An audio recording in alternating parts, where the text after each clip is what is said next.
Time to go live. Hello, beloved. First of all, welcome to day 3. I know it looks a little different. That's because I have experienced technical difficulties that I've never experienced before on this platform. So, it's going to be good tonight. It's gonna be good tonight. I've never had these issues before. I had to switch to my iPad. We have a whole different background. Y'all can see my business, huh? You can see into my office. But it's all good because I am just glad to be here. And as long as you can see my face, then we are good. So once you log in, make sure you share, make sure you say hello. I gotta see that y'all are here. I gotta see that you're here, that you are ready and rolling, that you ain't lost no smoke yet, because it's day 3. For those of you who don't know who I am, my name is Queen G of Queen G Creative and the founder of Unfiltered December Challenge, the Unfiltered Collective, and Living Unfiltered. And so if you're here, you're connected to one of those things. And I am a coach, consultant, public speaker, educator, multi-hyphenate creative. But my superpower is empowering people. Okay, that's my bag.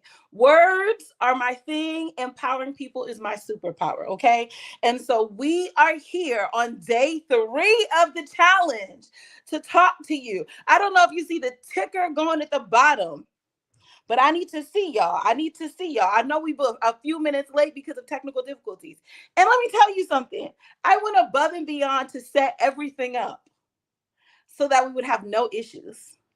And yet we have them. So that just tells me it's going to be fire. Yeah. Hey, Jabray, girl. Hey, y'all. Hey, make sure you share this. Like I'm about to share right now. I'm looking in the Queen G Creative group. I'm sharing it there. I'm about to share it to my pages right now to Queen G, because I'm not going to tell y'all to do what I'm not doing myself. I'm about to share it to the store page. Y'all know we have a store, right? Y'all be forgetting. And I know the store needs some updating, and it will be updated come January. Starting in January, we're going to do the updating process. So we'll have a different host for our store, but you can still purchase things from the store. And we have a new item dropping this month. Okay. But I'm going to be sharing on the Queen G store as well, because I want to make sure everybody can get in where they fit in. Where else I'm finna share? Okay. And we're already on the Unfiltered Collective page. So if you haven't liked that page already, please make sure you do so, because we'll be going live every night. Somebody say every night. Every night we'll be going live from the the Unfiltered Collective page. Okay, I see you, Jabrea. I see you, Jazz. Hey, Ace. Hey, Dr. Tally. Hey, Greg. Hey. Welcome, welcome, welcome. I'm not going to waste y'all time too much. Let me direct you though. If you're like, oh my goodness, I want to learn more about Unfiltered. What is this challenge? What do we need to know about this challenge? How do we participate? Hey, I missed it because I was milking a cow. How do I catch up in order to see what y'all taught already? Hey, TK. Hey, Mrs. Glennon. If you have any of those questions, don't worry. You can go to my link tree, linktr.ee/Queen Creative. And I'll have somebody put it in the chat. You can go to Linktree and you'll be able to access all of the links. You can subscribe to our YouTube. Girl, I don't know what y'all be doing. You can subscribe to our YouTube. You can watch the TED Talk if you haven't already, and learn about the movement and our praxis and all of that. You can follow the social medias, follow the Instagrams and all of those things, so you can stay up to date on what we're doing over here. So, and you can check my posts on we're about to post on TikTok. We haven't posted on TikTok yet, but we are on Instagram, YouTube, and Facebook. And you can check the previous posts to tell you what the affirmations were. Speaking of, because we gotta backtrack a little bit. We got to backtrack a little bit. Can y'all do me a favor? Let me know day one's affirmation. What was day one's affirmation? Since y'all, if y'all been paying attention, well, and you better pass the test because I've been posting cheat sheets. So hopefully you pass the test. What was day one?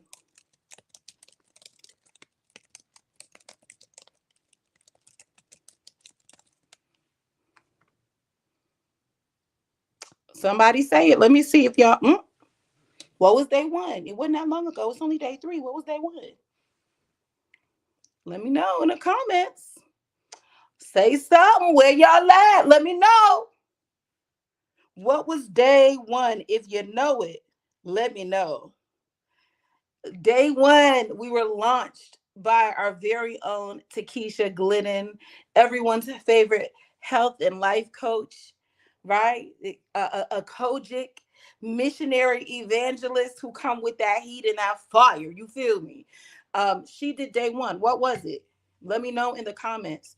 Come on, of course it'd be the academic in here, getting it right on the first try. Yes, very good. Thank you, Dr. Tally.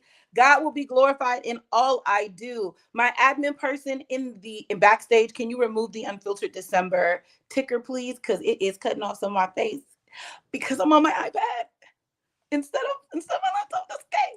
Thank you so much. Okay. Okay, great.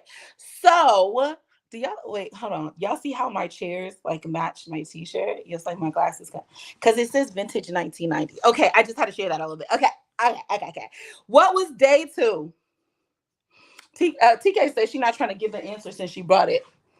A real one. A real one. What was day two? Jasmine, and y'all should still be getting eaten up by that word because it was juicy to me. You hear me? It was good to my soul. And hopefully you started your homework from day two. Your worthy work action item. What was day two? Thank you, Jazz, for including the link tree. All the info that you need to know is right below. Link tree or link tr.ee/Queen G Creative for all of your Queen G Creative and Unfiltered insights and needs. What was day two? Come on, y'all got to build up y'all endurance. Okay? Y'all got to build up your endurance, baby, because let me tell you something. Very much something. We have 31 days of this. So we gotta build up. We gotta build up our arsenal. What was Dr. Jesse? I forgive my former self and forget and commit fully to my future self. Y'all better see. See how they be? See how they be in the cut? Huh? You see how they be following along? Yes. And this work, sorry, y'all. Let me tell you, the way I not rush here, I rush over here. I didn't even get to eat. We've been dealing with technological issues, okay? I didn't even sip no water yet. Y'all know I'm always sipping water. I didn't even sip no water. But I said I had to come because Unfiltered December we take very seriously. I said I had to come and share with the people. I had to share with the people what's going on. Okay. So God will be glorified in all I do. And two is I forgive my former self and commit fully to my future self. Today's affirmation, I know you know what it is because it's at the bottom of the screen. Today's affirmation is obstacles are divine invitations. Obstacles are divine invitations. Today's affirmation is obstacles are divine invitations. Can y'all write that in the chat for me, please? Write that in the chat for me, please. Obstacles are divine invitations. And I know some of you already don't like it, whether you're watching this live on the replay, and that's okay. Bear with me. It's gonna get good. I know it already sounds like, girl, what you trying to do? What you saying? Because my obstacles don't feel like an invitation to nothing but stress. Walk with me, beloved. Walk with me. Obstacles are divine invitations. Obstacles are divine invitations, and this is one that I've said a version of because I often say, your obstacle, your trial, whatever, is an invitation, but we've never introduced this as an official affirmation. So this is kind of like a new affirmation for us. Obstacles our divine invitations. So, I have a question for you. I want you to tell me in the comments, how do you define obstacle? When you think of obstacle, what comes to mind for you? And while you're doing that, I'm gonna just pray a little bit. I'm gonna pray real quick. Lord, we thank you for this day that you have made. We shall rejoice and be glad in it. God will be glorified in all I do. Lord, we ask that you show up and that you show out, and that the hearts are ready for what you've revealed and what you've prepared, that the seed of the word plants within their hearts, and that people have the tools and resources they need for the beautiful and worthy work of undoing, that there's nothing from me that passes through my lips tonight, but that I'm just a conduit for you, so that we can live our most unfiltered, unapologetic, unadulterated lives in abundance in Jesus' name. All right. Something in the way. Takesha says something in the way. All right. A barrier, um, a blockade, hindrance that either stops us or makes things harder to get to. Okay, very good. Okay, wordsmiths, y'all know what y'all talking about. A barrier, blockade, hindrance that either stops us or makes things harder to get to. Jabrea says challenges or tests. Challenges or tests. Um, Challenges or tests. Okay, very good. Very good. Very good. I'm going to give y'all 1 second.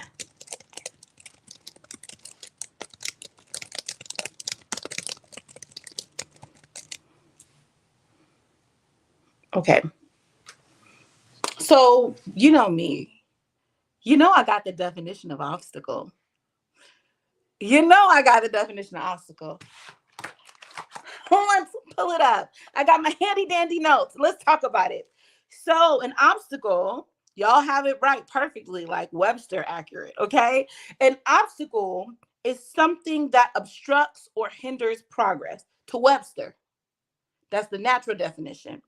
Or it is something that impedes, well, Webster and dictionary.com, something that impedes progress or achievement, right? Something that obstructs or hinders progress or impedes progress or achievement. Okay? Then we're going to dive a little bit deeper. We're going to dive a little bit deeper, right? So the etymology would say that it ultimately goes to a Latin origin, um, which is obstaculum. Obstaculum. Say that 10 times fast. Obstaculum. And that comes from the root word upstare. Upstare. So obstaculum comes from the root word upstare. And that means to stand in front of. Ob, the prefix ob, means to stand in front of. And the suffix stare means to stand. Well, ob means in the way, really. And to stand in front of is the old definition, but it is to ob is to be in the way, right? Like obstacle, obstruct, get it? To be in the way, and then stare is to stand. So the etymology of the word, the root words literally breaks down to an meaning to stand in the way. Okay, to stand in the way. But what if I told you that an obstacle on the surface may look like it's the thing standing in the way, but what it really does is creates an atmosphere or a context for what actually mentally, spiritually, etc., is standing in the way to be exposed? What if the obstacle isn't really the thing standing in the way? It is the thing that shows us the root, the true essence of what is actually standing in our way. Think about it. Think about it. Let's talk. Walk with me. Talk with me. So, I have a question for you. Because I be making stuff and I be in the kitchen, and I drive as well. You know, I work machines in my everyday life. Have you ever experienced something, or machines? It could be even be something as little as a medicine bottle. Have you ever experienced something where you're trying to use a machine or a device and you just trying to get it to go, to start, or to open, and it's not going, starting, or opening? And you're like, I don't understand. I don't understand. The car got gas in it. I pressed the button. The thing should lift so the car could go. I don't understand. Or I'm trying to get out the car. I don't understand why it's not letting me get out the car. Or I'm trying to run my because I just got it's a small one, but I just got me a food processor. So talk to me nice, very nicely, exactly. Talk to me nice. So I just got a food processor. But if it's not done a certain way, it don't start. And so does my blender. And I'm just trying to, blend food and cook. I'm trying to be Chef Boyardee. You know what I'm saying? I'm just trying to blend a smoothie. I'm just trying to get where I need to go. I don't understand why these things are not working when I want them to work. And do you know what is an inconvenience for me? Is actually what is kind of considered a fail-safe. It's not working because there's a safety precaution there. And if it ran at when I wanted, as I wanted, at the time that I wanted it, it would be dangerous for me. Because it turns out, well, the car wasn't in park. And so that's why it wouldn't let me open the door or turn off, because it was a fail-safe to protect me. Oh, if I tried to go with the way the contraption was set up, I'd get my tires poked out. That's why it wasn't letting me pass. If I tried to run the blender and it wasn't in position with the cover on it, then I would have maybe lost a finger, a nail or two or something like that. And we wouldn't be eating good in no way. My blender is the same thing. Some of these things that to me look like obstacles were actually built in for my protection. What did they do? One, they kept me a little bit safer. But the main thing, what we're trying to get at today, is that the thing that looked like an obstacle was actually a tool. It gave me information. The internalized blocks that the designer of the device, even a medicine bottle, you ever try to open a medicine bottle and you're like, why won't you open? And then you read it and it's some complicated thing, right? It says, oh, you got to do this and you got to press this and you got to twist it at the same time in order for it to open up. Why? It's a protection. And when it doesn't open, it's giving you information about why it's not working. When the blender doesn't work, when the food processor doesn't work, when the car isn't in go, right? When it won't turn off, these are giving you information. It's not working for a reason. Might I present to you that obstacles, when we have the right perspective, and we're going to get into it, might I present to you that one of the functions of obstacles, it is to, again, what I was saying before, right? It is to show you information that you were, as yes, Dr. Jesse said, awareness. It is to show you information that you did not otherwise have. Information that could keep you safe. Information that actually is preventing your progress. See, it's not the fact that the food processor has a protective measure on it that's stopping me from blending the food. It's the fact that I missed a step and I did something unsafe that is stopping me from the food. See, the obstacle is an indicator of what's really hindering me. When you have the right perspective, of course.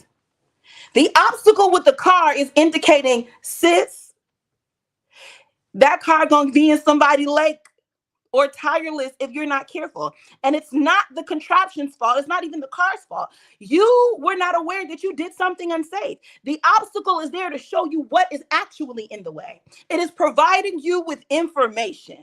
Walk with me, talk with me. Are y'all hearing me? Are y'all rocking with me? Are y'all getting it? The obstacle is there to give you information. The obstacle is there. It can be a measure of safety. It can be there to give you information. It's not the mechanism that's the problem. You've got to understand what's under the hood. What's the real issue that's stopping you? You may think superficially, oh, the appliance is broken. It's stupid. Right? Oh God, you told me to do this and this may not be the right call for me. I don't get it. Starting a store is really hard. Maybe that's not really what I'm supposed to do. This marriage has just gotten really difficult. And I just think my obstinate husband maybe shouldn't have been my husband. So I don't know what to do. See, the obstacle shows you what your real opponent is.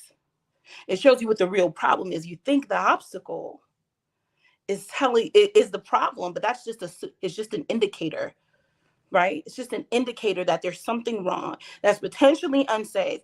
And an obstacle is an invitation to your solution. An obstacle is an invitation to get under the hood and see, well, what's really wrong? See, what was really wrong is the blender wasn't in the right position. The food processor wasn't in the right position. That's what was really wrong. Okay? Not the blender itself. I misplaced, mishandled, was unaware of how to properly steward that thing. The obstacle was set in place to show me there's something you need to fix in order for this thing to progress. Might I present to you that you start looking at your obstacles and thinking, ooh, this is information. What information am I missing? This is an invitation. What is this obstacle inviting me to? We're going to get there. We're going to get there. We're going to get there. Okay. So here's some things I want us to be aware of. And my backup, to shout out to the team who be holding it down. If you see a comment that's engaging, put it on the screen so I can see it too. Put it on the screen so the people then can see it too. Also, we're streaming from 2 different platforms. So sometimes the people on YouTube may not see the Facebook comments, and the Facebook people won't see the YouTube comments unless they pop up on the screen. So that being said, let's talk about it, right? The only way that this information is relevant to us is if we have a healthy perspective of who we are and whose we are. Obstacles are only invitations if we understand whose we are and who we are. Do y'all get me? Okay. So if we don't know who we are or who we serve, we will misplace authority and assume that they will kill us or overtake us. If we don't understand who we are, we will assume that these obstacles have more authority than they do, more power than they do, and we'll assume that they came to overtake us. Not so, beloved. When you know who you are and whose you are, you have a better understanding that the obstacle is simply a tool. Why? For many reasons. But one of the reasons is we got to start from the end in order to understand where we are now. When we start from the end, then we'll understand that we are already victorious. Doesn't the scripture say that? That our enemy is a defeated foe, that we are more than conquerors through Christ, that he has already secured the victory. We've already won, babes, right? The word says that we are, before we were in our mother's womb, he knew us, he called us, he equips us, he goes before us, right? We can say my name is Victory when we have an understanding of who we are.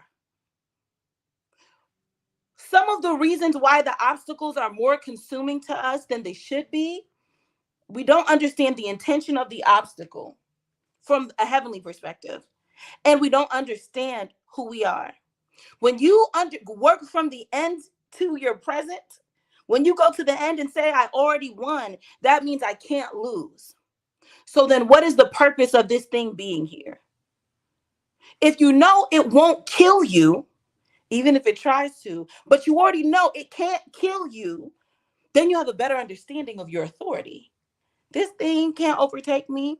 This thing can't kill me. And I know that I'm going to win in the end. So I need a reverse engineer. I need to work backwards from victory to understand how to move in the present. I need to work backwards from victory to know how to move in the present.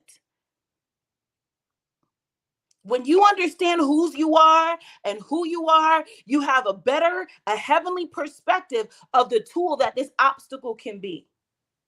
Now, I'm not saying that the enemy doesn't present obstacles. That's all he be doing. That's his whole job, right? He walk to and fro, looking for somebody to devour, looking for somebody to distract, right? That's what happens in the world. When there's evil in the world, that's what it wants to do, destroy and consume us. But if you know who you are, you know a thing that you are more powerful than cannot consume you, unless you're ignorant.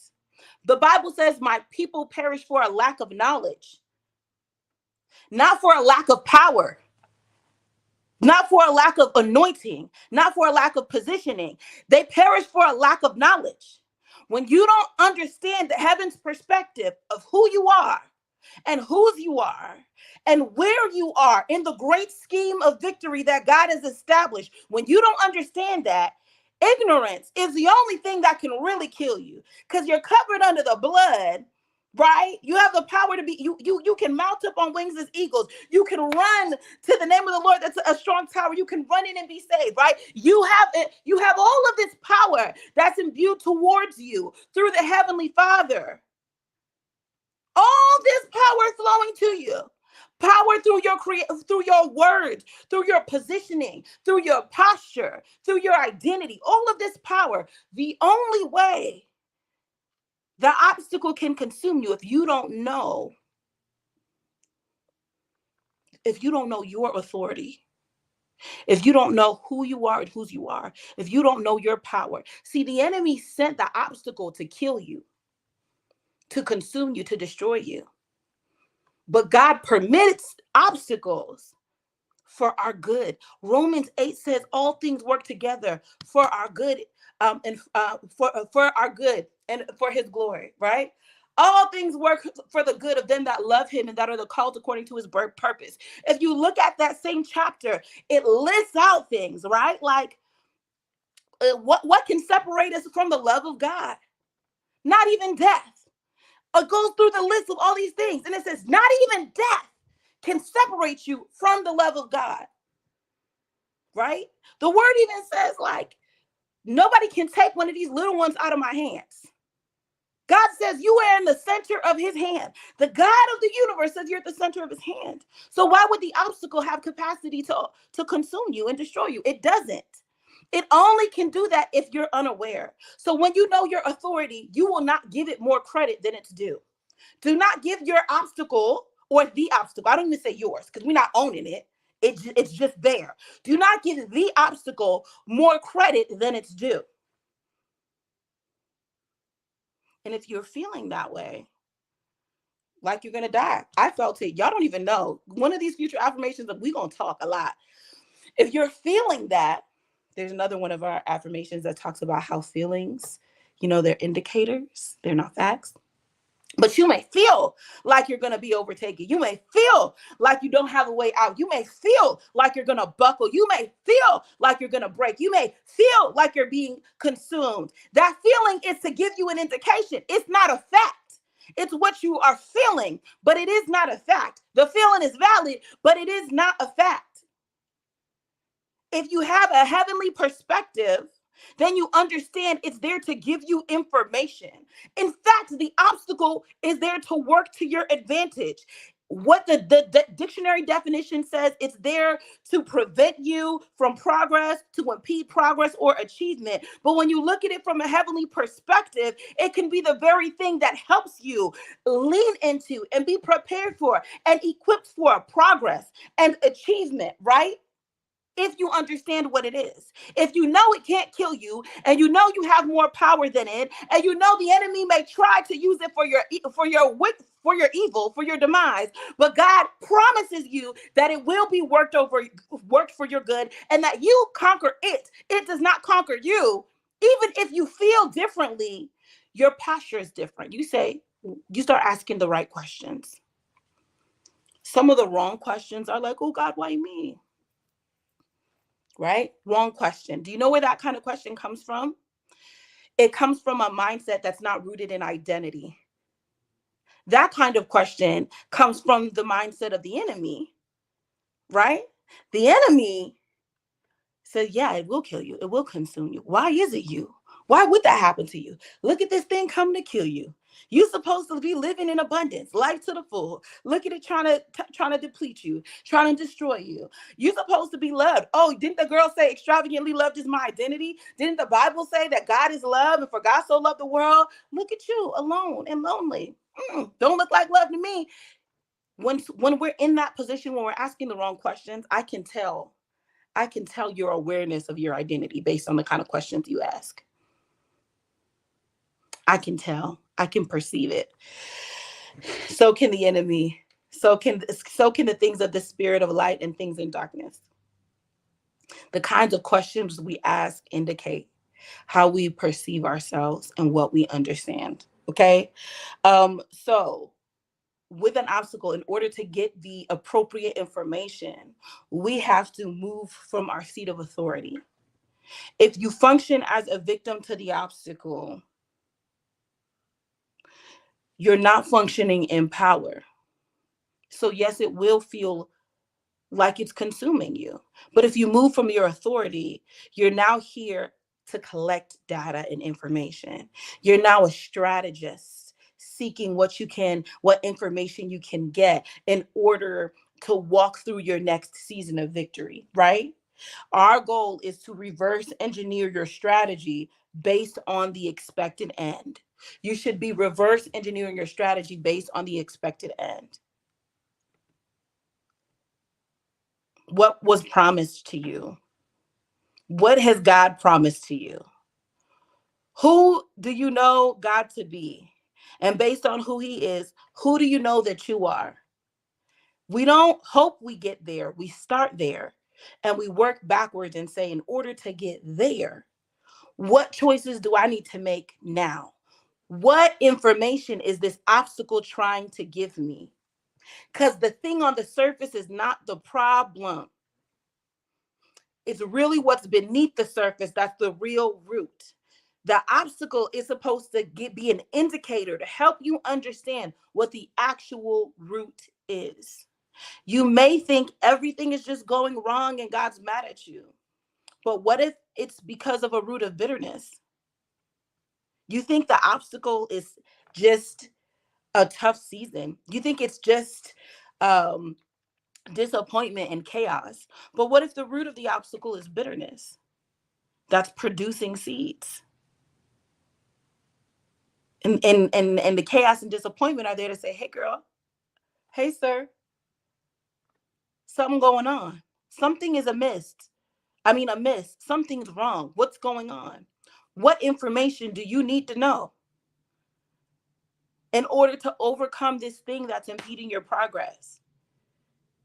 They are some of the most essential tools that God can use to cultivate us if we have the right perspective. What is your obstacle telling you? Okay, how we doing? We still good? We still here? How we doing? We doing all right? We doing all right? Because we're not done yet. We're not done yet. We're not done yet. Okay, so let's get into more definitions. We know what an obstacle is. We know what the root is. We know that obstacles are indicators. Obstacles give us information. We know that we should be very clear. The way to approach an obstacle is to understand who we are and whose we are. Identity is essential to having the right mindset in approaching an obstacle. We know that we are supposed to reverse engineer a strategy, right, based on the expected end. Because there's the ultimate expected end. But then there are the expected ends in like a point in time, right? Like if God said you're going to be with child, if God said that this is what you're called to do, if God said that he's working this out for you, that's an expected end. So we don't work based on just what we see and what's around us. We say, well, based on what the expected end is, based on the fulfillment of my promise and where I'm supposed to end up, what is this obstacle telling me? What do I need to know? How is it giving me insight that is essential? We know that, right? Well, let's get into another thing we need to understand about obstacles.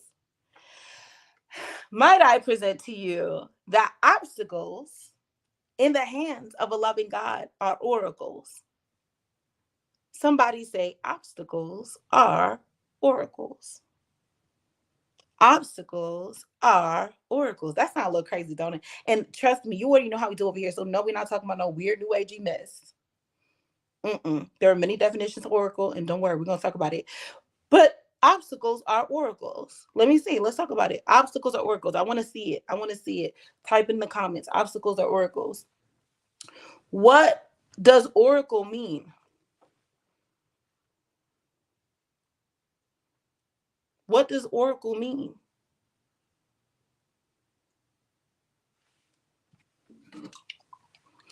Do y'all even know what it? If you don't know what it means, just say I don't know. It's okay. I got you. This is the right place to ask questions, baby. When you think of oracle, what do you think of? What does it mean?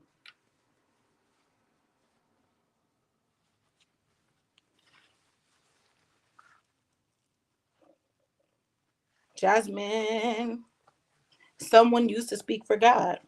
Ooh, that's an excellent point, girl. That's an excellent point, girl. Y'all be knowing what y'all talking about. I'm just here to guide you. Someone used to speak for God. Someone used to speak for God. Anything else that comes to mind?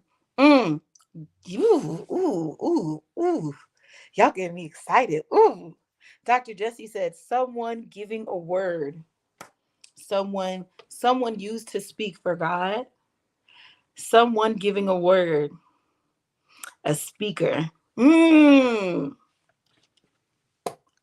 Y'all, I'm telling you, if you can get this, it changes everything. Obstacles are oracles. Let's break that down. So, let's go to the root word. In the Bible, when we see the word, or at least in the Old Testament, when we see the word, when we see the use of oracle, um, one of the primary words is debar. Debar. Debar. We do love a root word, honey. We love a little etymology. The word for oracle biblically is debar. It has many meanings. And we're going to walk through those meanings together. And we're going to see what we're talking about. Okay. One, y'all already got it. A mouthpiece for God, right? One who speaks on behalf of the deity, a mouthpiece for God. If we say obstacles are oracles, let's replace it with the definition. Obstacles are mouthpieces for God, or obstacles can be mouthpieces for God. Or as Dr. Jesse said, obstacles can give a word. Obstacles can speak for God. Mm. You're trying to get rid of an obstacle that God has sent to speak to you. You're trying to get rid of it, but you're missing the message because there's a message in every obstacle. You're missing the message. What's the message? What else does it mean? Obstacle also means a word.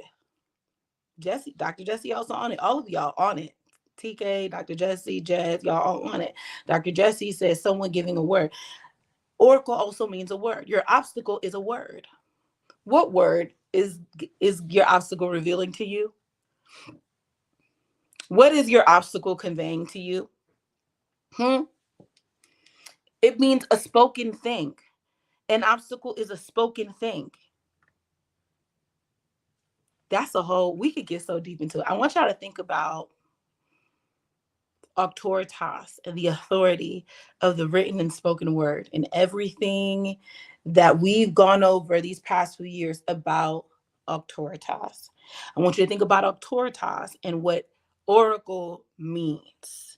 Let's walk through this, okay? So a spoken thing, a obstacle, well, oracle, because if and your obstacle is or can be an oracle. Oracle also means a speech, a saying, an utterance. Is your obstacle an utterance? Is it a matter That's another definition, a matter, a thing. It's not just an inconvenience. It's trying to communicate something to you. It is a serious matter. It's not just about what the obstacle is itself. There's a matter being unveiled in that obstacle. It's a cause. So if we switch out the words, obstacle, the obstacle is a cause. What is the cause? Not just cause as in an origin that um, leads something to happen. It's a cause, right? Like racial justice is a cause. What's the cause of that obstacle? What's bringing it there, and what is it there for? It is standing for something. What is that obstacle standing for in your life? It's an act. Your obstacle is an act. Why? It can also mean advice. It can mean advice, and it can mean counsel. If you have the right perspective, you know how to ask the right question. Your question may need to be, what advice is this obstacle giving me? How is this obstacle trying to counsel me for my expected end? What do I need to do or strategize or change or uncover that I could not, without this obstacle, I could not perceive? What advice or counsel is this obstacle giving me? It says the oracle means answer. Y'all be praying for stuff, but you want the answer to come the way that you want it. And you're not always, or some of us, let me say it me, we're not always postured and equipped for the answer to come the way we need it. What if your obstacle is an answer? What if there's a question within you and the response came through an obstacle? What if your question is, God, I don't know why this isn't taking off. I don't know why this is an issue. What's going on? And instead of a pretty wrapped in a bow solution, God sent your answer as an obstacle. Because it speaks for God. It's a mouthpiece for God. An obstacle can be a case. An obstacle, this is the definition, right, of oracle, right? Another one is confer or communicate. Mind you, these are from the concordance. All of these are definitions for oracle. Do you get me? Oh, I'm getting stirred. Oracle also means to confer or communicate. To confer or communicate. Meaning, my obstacle can confer or communicate. What's your obstacle communicating to you? What is your obstacle conferring to you? Are you even listening? Or are you just so busy trying to get rid of it? Are you just so busy wondering, why me? Why did this happen to me? Are you asking the wrong questions? There's a message in your obstacle. It wants to minister to you. What is it conferring to you? What is it trying to communicate with you that you need? What information is it communicating to you that you need for your next level, that you need for the solution? If y'all saw me cooking. Y'all didn't see me. Some of y'all didn't see me. But I be cooking. I be in the kitchen. And I cooked a whole lot of Thanksgiving food. I was cooking for like days. Okay, prepping for days. I cooked a lot of Thanksgiving food, and I needed my devices to work. I needed them to work. I didn't buy a food processor for it to not work. But it wasn't the food processor that was broken. And I could have just thrown it away and said, no, I don't have what I need. I needed it to work. But in order for it to work, I had to understand what it was communicating to me when it didn't start. It said, things are not in order, girl. This is not safe. Things are not in order. You need to adjust my positioning in order for me to produce what you want from me. That's what the obstacle was communicating. But I could have just thrown it away and decided it was an issue. When really, listening to what it was communicating helped me to fulfill my goal. Okay, let's keep going. Oracle also means, or debar means oracle. So we are getting the definition.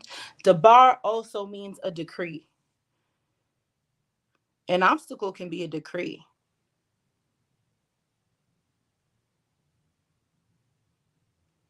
If God, who can do anything and who only functions for your good and only wants the good for you, and who has things that you can't even think or imagine in store for you, the best possible outcome is the one that God dreams up for you.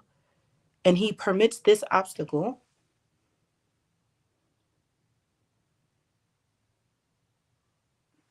Maybe there's something really important he's trying to say. Maybe what's underneath this obstacle is a decree over your life. Maybe you can't get to the declaration, to the decree, until you investigate the obstacle, until you see it as an invitation. Or let's be real, we're in spiritual warfare. The obstacle may indicate to you that an enemy, and we've got one enemy who shows up in many ways. But we've got one enemy. What if the obstacle is there to inform you, hey, there's a decree somewhere. There's a decree somewhere. You think it's just a problem. You think you just have issues with men. You think your parents just don't love you. You think you just struggle at work. You think you just can't succeed in this industry. And really, there's a decree somewhere. That obstacle is there because there's a decree somewhere. But until you interrogate and investigate the obstacle, you cannot undo it. You will not know it. That obstacle is there to give you information. Okay. And that may be a little deep for some of y'all who are, it's okay, walk with us, stick with us. We will work with you and walk with you as we mature and increase our spiritual aptitude. Stick with us. Okay. This one I'm gonna save for last because it's so good to my soul. This is what I'm gonna say for last. What else is debar? What else is oracle? It is power, promise, and provision. Don't that sound backwards? Girl, are you trying to tell me that if my obstacle is an oracle, then that means, or the obstacle I'm facing is an oracle, then that means that this obstacle can be a power, that this obstacle can be a promise, that this obstacle can be provision? Is that what you're trying to tell me? Well, girl, don't we live in an upside down kingdom when we function in the kingdom of heaven? Yeah. This obstacle may be your access point to more power. And it's indicating you've got to overcome this. But if you can overcome this, what's deposited in you is the release of the power. If you can get the information I'm trying to convey to you through this obstacle, you get direct access to your promise. If you can navigate this obstacle and absorb and extract the information I'm trying to release to you, there's provision on the other side of that obstacle. Because it's not about the thing. It's about the person.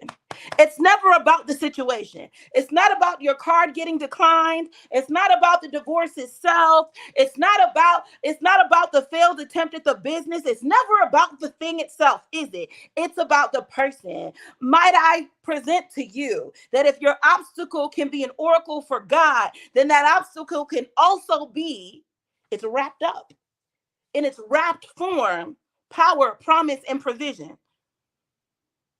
But how will you ever know that? How will you ever know that if you don't unwrap it? You know, if it's something that's balled up in a wrapping and it's thrown at you, you just gonna think it's a projectile if you see it from an earthly space.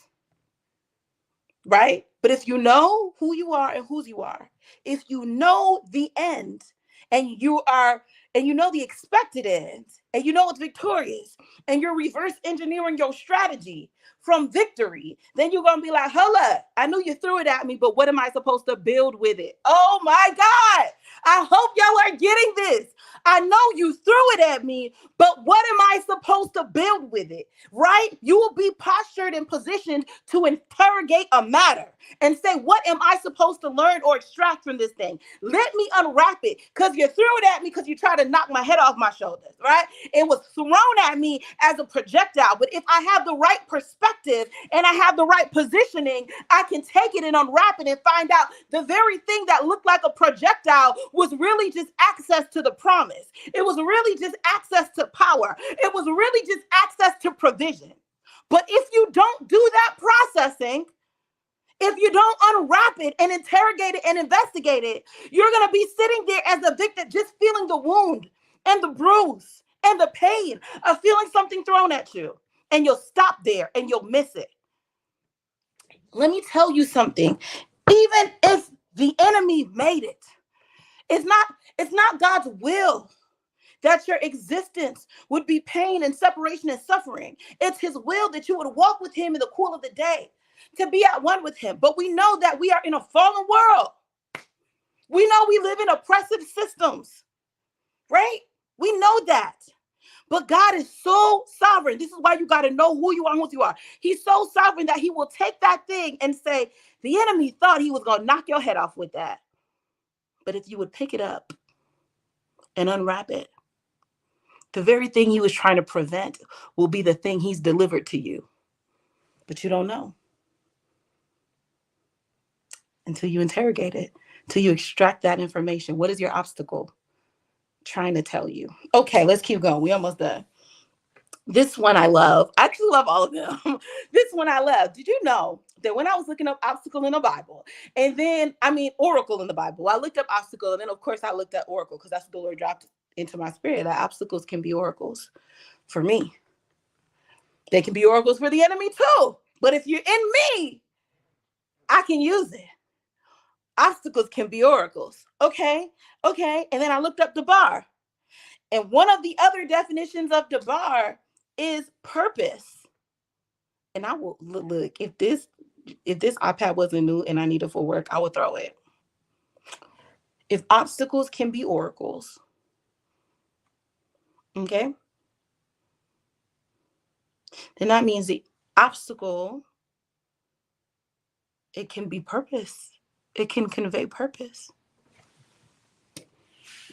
Do you know that I wouldn't know most of you, and we would not be here if it were not for the obstacle?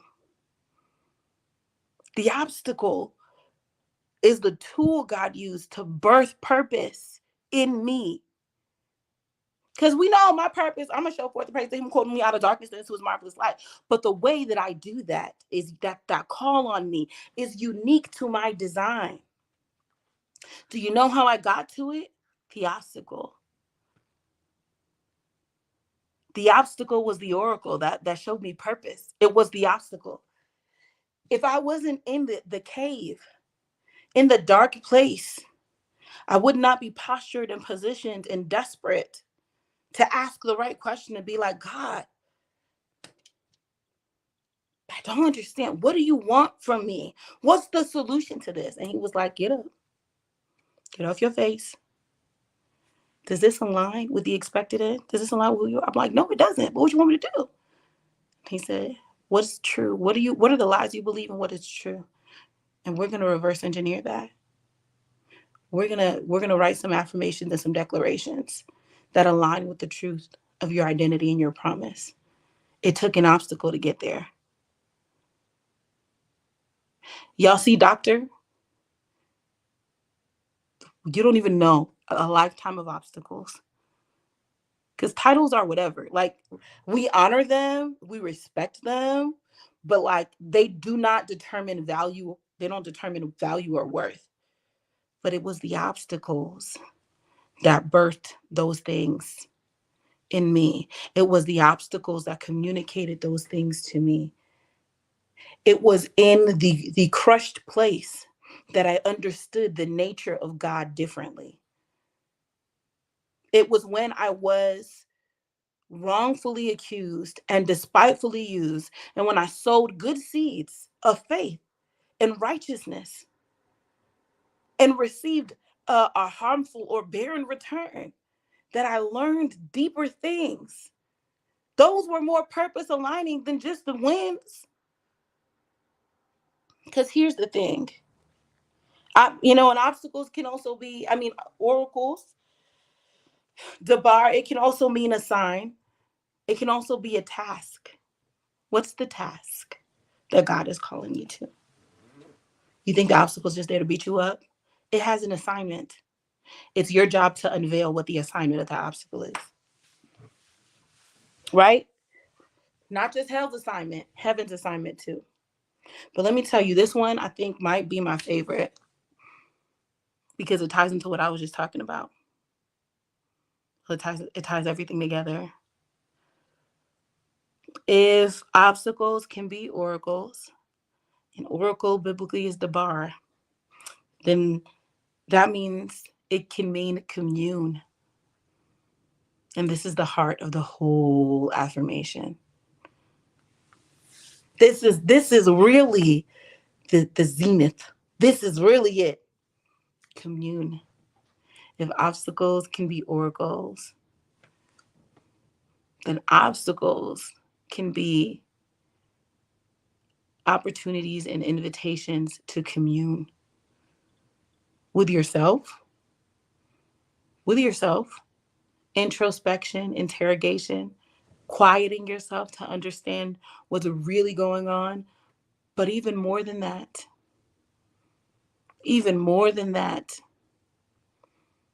or just, in right in alignment with that, is that obstacles, when we understand them in the right perspective, they're invitations to commune more deeply and more intimately with the Lord.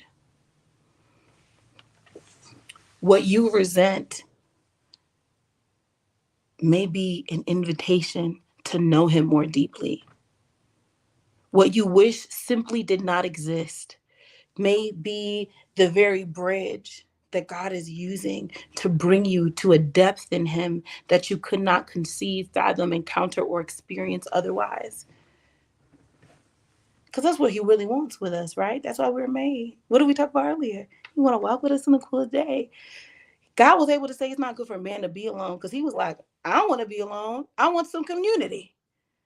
I want somebody I can engage with and talk to make in my image and my likeness. So if He's a good God, we have a victorious and expected end. He could skip this hard stuff, right? Why not? Why not just skip the hard stuff? Yeah, we're in a fallen world. But what if He permits it because it's an invitation to commune?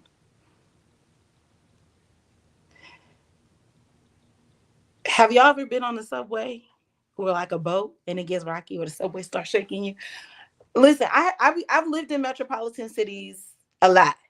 I lived in them on the one on the West Coast, many on the East Coast, and I traveled a lot. But I wasn't a balling traveler at the time. I had to travel for work and performances and, all kinds of things. And also because travel is good for the soul, right? So I traveled a lot, but I wasn't always balling. So I had like a Charlie card. If you're from Boston, then right? From New York, I had an NTA card, I had a Charlie card for the NTBA, I had a card for DC, I had a card for Atlanta. There was a time, I don't even remember Atlanta has trains at this point, but there was a time where I was taking the train to the airport and the bus. I was taking the trains. If you've ever been on a train, baby, that thing just be a rocking and shaking.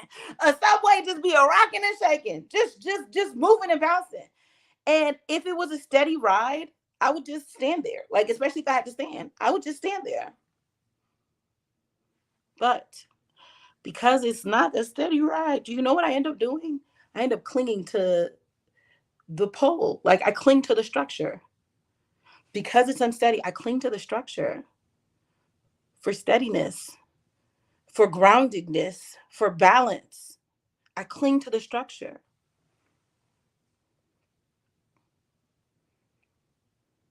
There is not a time a child, especially an infant, is held more closely than if that infant is unwell or ill. There's a closeness that it experiences, that child experiences with their caregiver, often a mother, because of the health obstacle it faces. And it's not saying we like an unsteady train. It's not saying, oh, we love a health issue for an no, we don't. We're in a fallen world. We love to skip that. That was not God's original intention. But if it's gonna be there, it will be used for intimacy.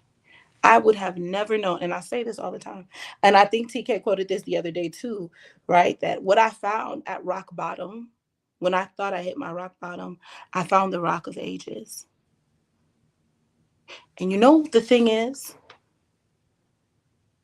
I've been through many moments that feel like hell, that feel like anguish, suffering, abandonment, many, many moments that I thought were going to kill me and take me out. I've been through many of those. But do you know what sustains more than that? Is the intimacy I gained in the process of that. Because eventually the pain goes away. Eventually, it'll definitely dull. Even if there's a little bit of pain left, it gets more dull. And many times it just goes away. Eventually the circumstance changes. But what remains is who I became in the process. What remains is what I understood, the revelation in the process. What remains is the intimacy, because now I know what it feels like to be wrapped in his bosom. See, because now I know what it means. Before I could talk to him, it's one thing to know him. Oh, teacher, master, Lord, savior, provider. Ooh, but when you need a secret place, when you need the love of the Father, a daddy, when you need the nurturing side of God that says, you think I forgot you? Can a nursing mother forget her child? Even if she could forget her child, I can't forget you. You are etched in the palm of my hand. Think about what it means to be nursing, not just on chest, not just skin to skin, but nursing, life sustenance, coming, flowing from our God to us. He says we're etched, we're engraved in the palm of his hand. I can know what that is conceptually, but do you know how I experienced it? How I got to a yada, a deep knowing? The obstacle. The obstacle not transfixed and transformed me. I got to hear and know and experience far more deeply than I could have conceptualized or imagined. And eventually, the subway stops. The Euroclydon that's shaking the ship, it ends. But do you know what remains? The love of the Father. The love of the Father. It remains. He wants to commune with you, not just talk to you. Because it's different, right? I feel like those are different things. Commune implies an intimacy. It's even deeper than just communicating. It is a sharing of intimate space. It is a oneness that is felt deeply, not just experienced sensually or in a sensory way or like intellectually. It is a deep and intimate thing. You can say you talk to someone, but when you've communed with it, like intimately with someone, it's very different. Wouldn't you know that this obstacle, one of the things that it can present to you as a messenger,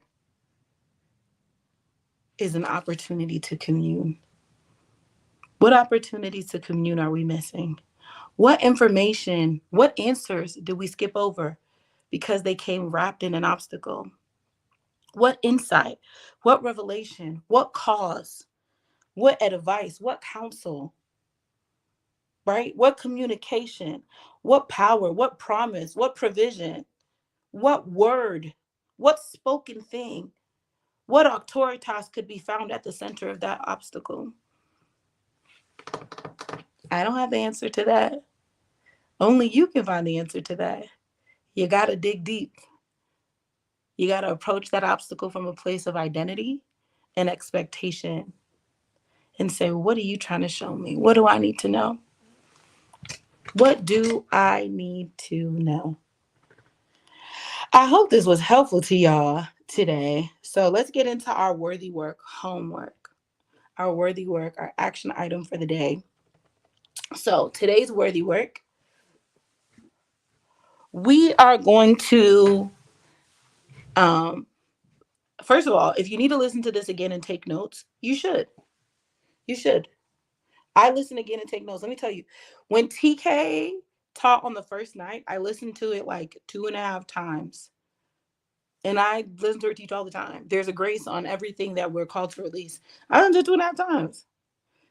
And I'm not above it. Yeah, I'm gonna go back and get the juice.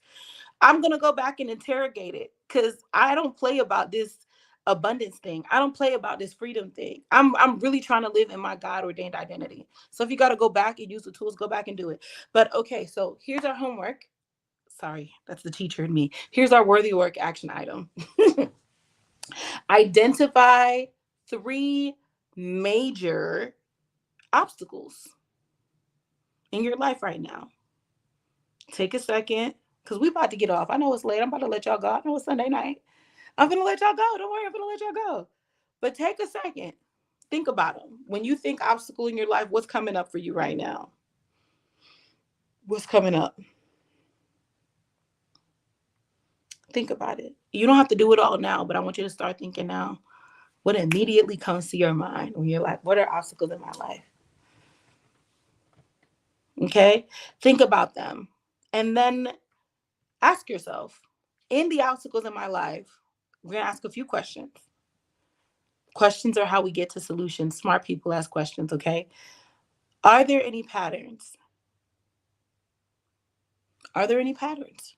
Are there any patterns in those obstacles? Are they connected? Are they related? Are there patterns in how maybe they got there? Are there patterns in your behavior and how you respond to them? Are there any patterns? You're going to ask yourself, what divine invitations might be attached to these obstacles? What divine invitations might be attached to these obstacles? What divine invitations might be attached to these obstacles? Is it more time disconnected from all of this stuff? Is it asking for help in an area that you feel very uncomfortable doing that?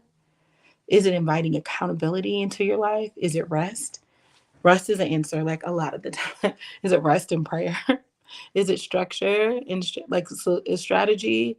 Is it systems and rhythms that align with God's plan for you? What is it? I don't know the answer. You're going to have to ask yourself and ask the Lord. I don't know. Okay. You also want to ask yourself, what do you need to learn? And what do you need to put into action? What invitations might be attached to these obstacles? What do you need to learn? And what do you need to put into action? Okay.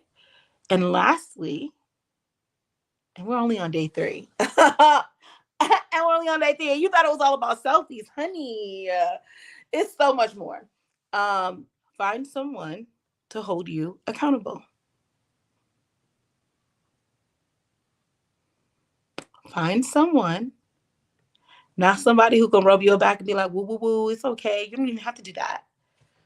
No, find someone you can discern, will hold you accountable and be like, hey, those obstacles, those questions, are you tending to them? What's going on? Find someone who holds you accountable. And because I'm gracious like that, we're going to give you a little cheat sheet. We're going to give you a little cheat sheet after this. Don't worry, I'm going to post a little cheat sheet so you can write down that worthy work.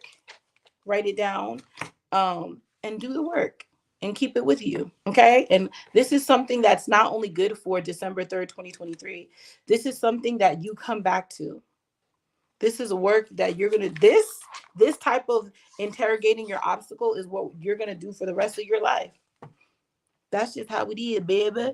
That's what this is. These are not moments for a challenge. These are tools to live our unfiltered life. Undo the obstacle so you can undo the blockages.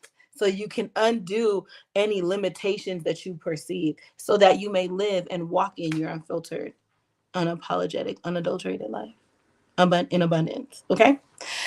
Well, I love you. It's been a minute. I love you so the much. I'm just gonna pray a simple prayer. Lord, reveal the intent and the invitation of the obstacle and posture and position them to respond. That's it. To respond. To respond authoritatively. That's what we'll say. To respond authoritatively. That's my prayer for you in Jesus' name. I hope this was a blessing to y'all. I hope it was productive. Remember, if you stumbled across this live, it's not by accident. It's because purpose isn't finished with you, and neither am I. And remember, I am Queen G, and my superpower is empowering people. So let me help you find yours. Happy and filtered December, babes. I hope y'all have an amazing, amazing evening, and we'll see you here again tomorrow. Bye. See y'all later.